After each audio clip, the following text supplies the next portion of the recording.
Hi, I'm Dan, and welcome to Significant Conversations That Matter in the second half.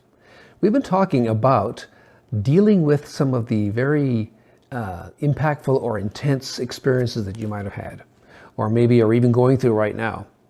And one of the things about wisdom is being careful not to jump to conclusions. And I want to suggest to you today how you can be more careful about how you arrive at decisions by slowing things down. Here's 3 things I suggest you can do.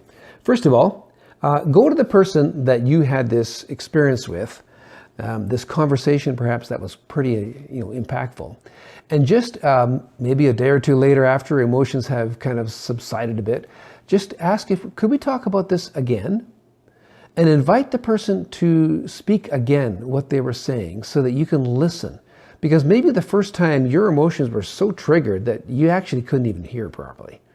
And maybe their emotions were so triggered that they weren't saying things right.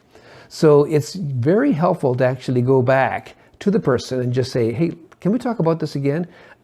This is what I heard. Is that what you meant?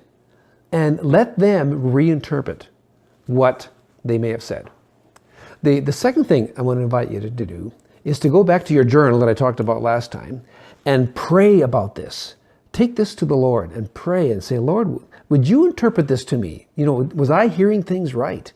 Was I really, or was I triggered because of past trauma in my own life that has made me reinterpret things badly? So pray about things. So keeping your heart and your mind open. And then the third thing that can really help is talk to a confidant. Someone who is mature, someone you trust, someone who will keep confidentiality and not talk anywhere else about this. And just process this with that person. And I suggest to you that if you do those 3 things, that'll help you come to better conclusions about events than maybe just jumping to some emotional conclusion.